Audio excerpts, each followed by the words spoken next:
Tahun demi tahun, pengembaraan yang dilalui pasti meninggalkan memori yang cukup bererti. Alami kemasyhuran tamadun Islam, ikuti jejak langkah para nabi dan rasul yang menyimpan 1001 kisah bersejarah. Ramadan ini, Baraka membawakan Jejak Rasul. Jumaat hingga Ahad 6.30 petang, hanya di TV3.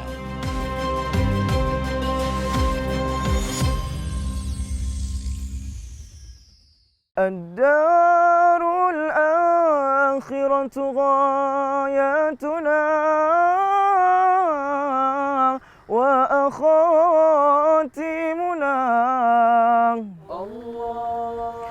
الجنة راحتنا وسعادتنا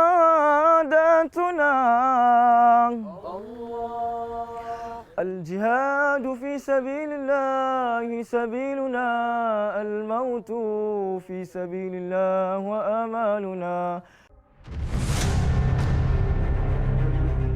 Yang menariknya metodologi gaya penulisan serupa seperti penulisan para ulama.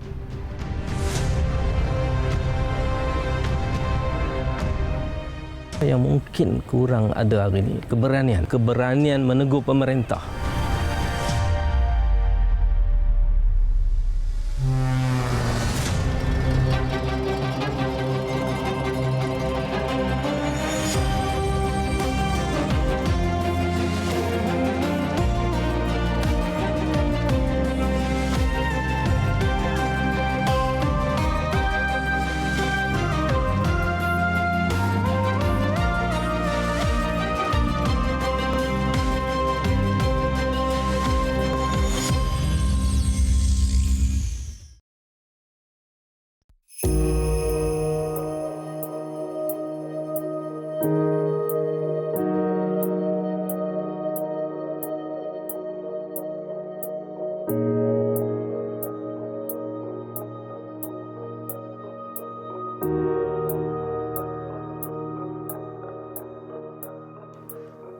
Sungai sentiasa sinonim dengan sejarah peradaban silam.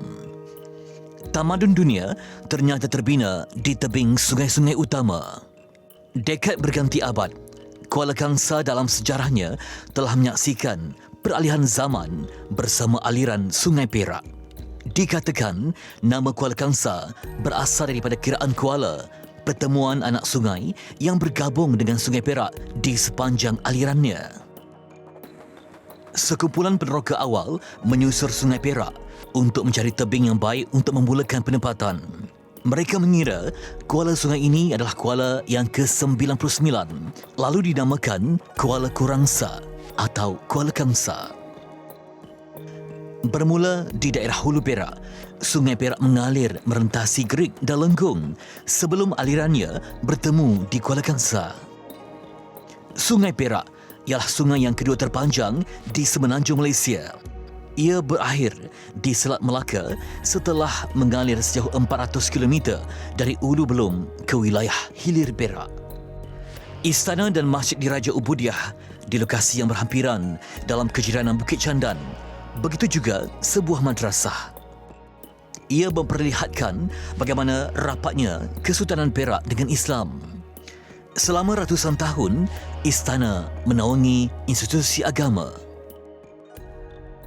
Seorang tabi'in namanya Al-Fudail bin Ayad. Dia hidup sezaman dengan Imam Malik. Dia kata apa? Dia kata lau kana li da'wah mujabah la da'utuha li sultan li'anna bi salahihi tasluhur ra'iyah. Maksudnya, kalau aku masih berbaki satu doa yang paling mustajab, satu je, nescaya aku doa untuk sultan. Kerana dengan baiknya sultan, maka rakyat akan jadi baik. Sebab itu dalam khutbah-khutbah Jumaat kita doa untuk sultan. Kerana kesan sultan yang baik itu dia bawa kebaikan kepada rakyat. Seperti peringkat sejarah awal dululah. Islamnya sultan, maka Islamlah Islamnya rakyat.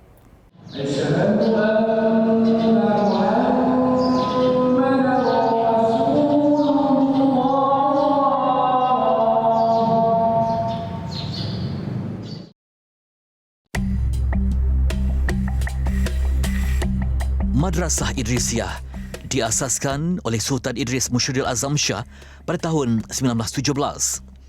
Ia mula beroperasi pada tahun 1922 sebagai madrasah pertama ditubuhkan di negeri Perak.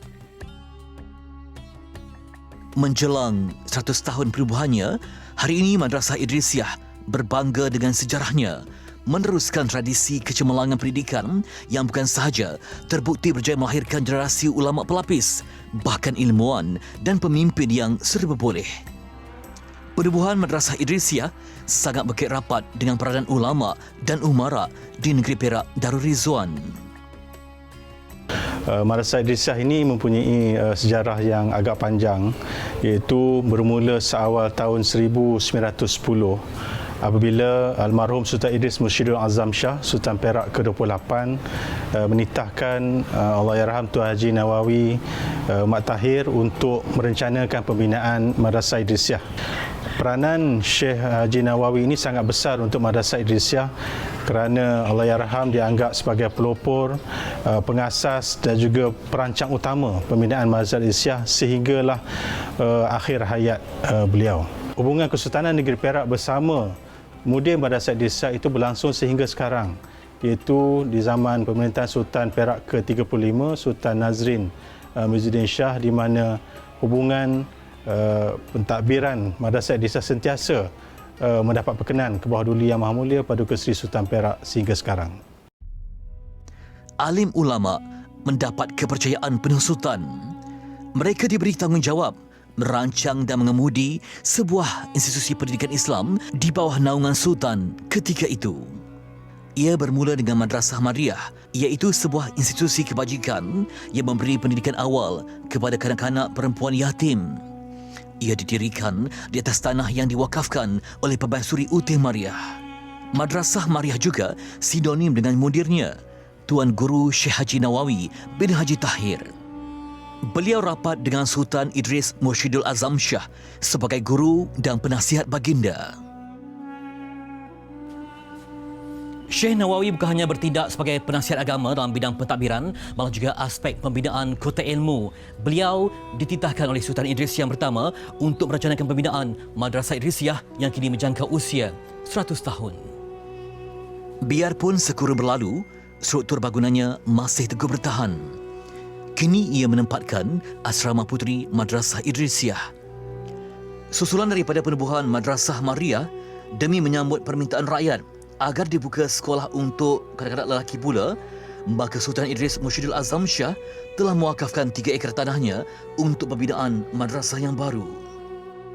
Sultan Idris ini mengikut sejarah dan diiktiraf sendiri oleh Frank Swettenham bahawa antara sultan-sultan yang sangat menitik beratkan soal pendidikan rakyat bangsa dia sendiri.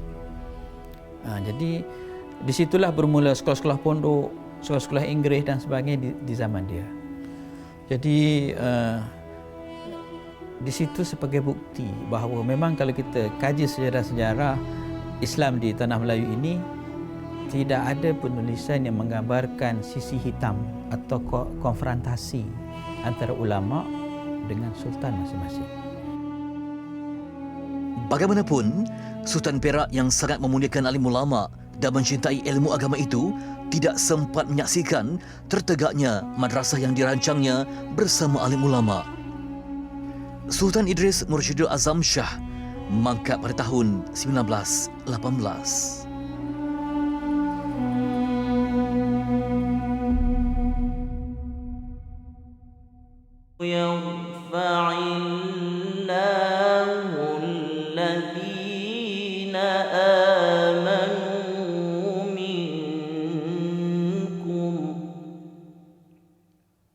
الذين آمنوا منكم والذين أوتوا العلم درجات.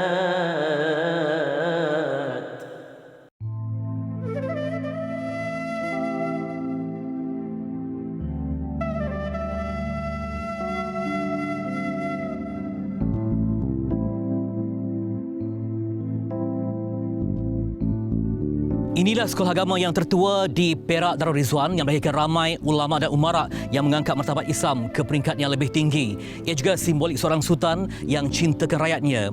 Pelajar terawal di sekolah ini ialah 23 anak yatim yang diberi peluang untuk menambah ilmu mereka sebagai pemimpin masa hadapan. Inilah sekolah agama tertua yang berharga untuk khazanah bangsa.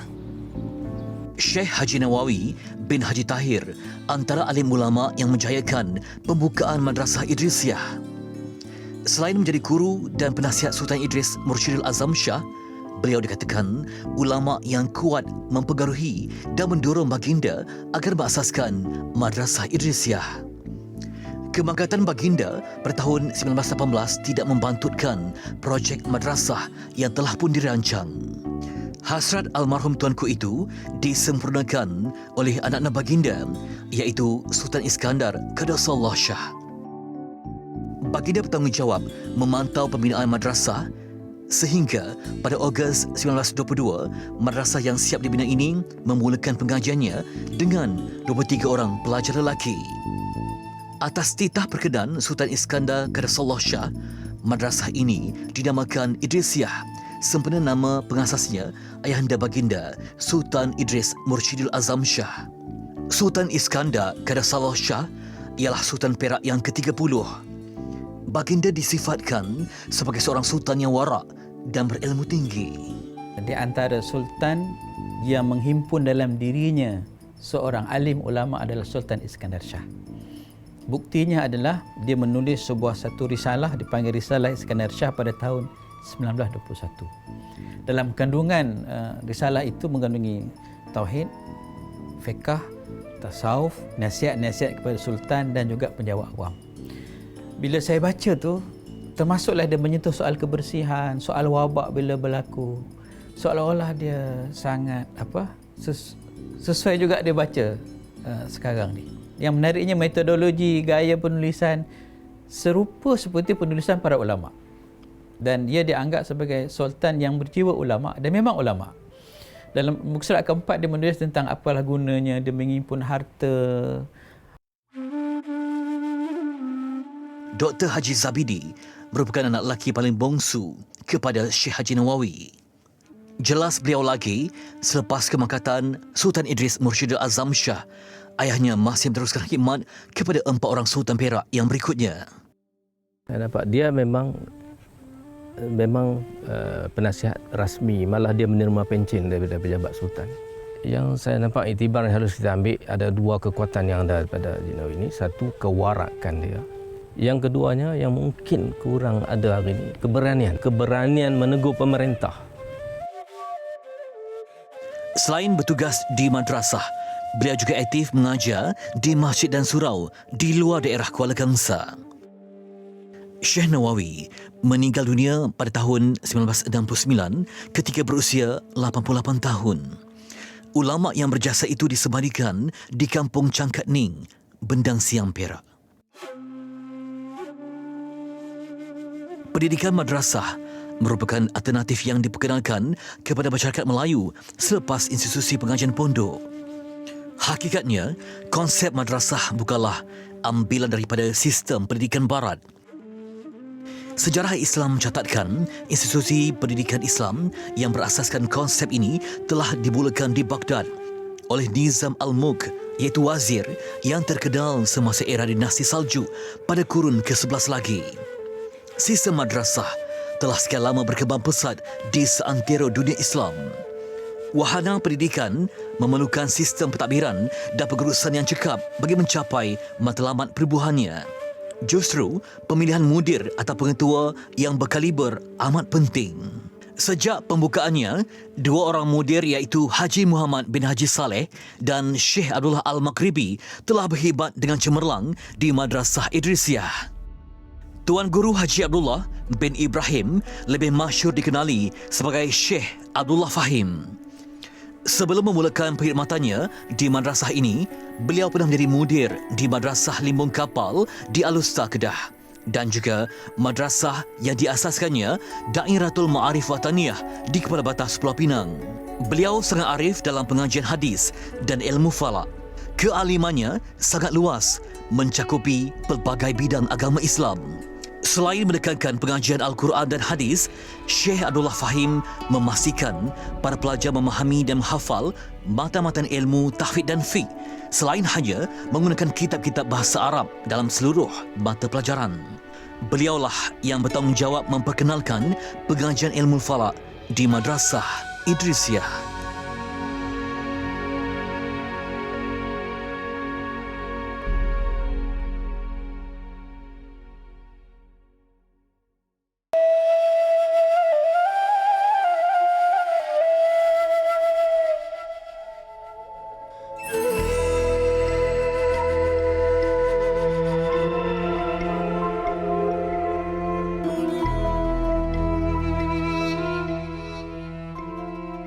Syekh Abdullah Fahim ialah seorang alim ulama besar yang terdidik di Mekah Al-Mukarramah.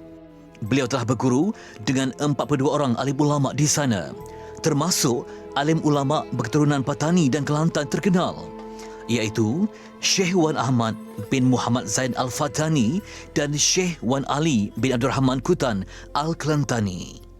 Antara alim ulama tanah Melayu yang seangkatan dengan Syekh Abdullah Fahim di Mekah ialah Syekhul Islam Wan Sulaiman bin Wan Muhammad Siddiq dan Tuan Guru Haji Muhammad Yusuf bin Ahmad yang masyhur dikenali dengan nama Tok Kenali.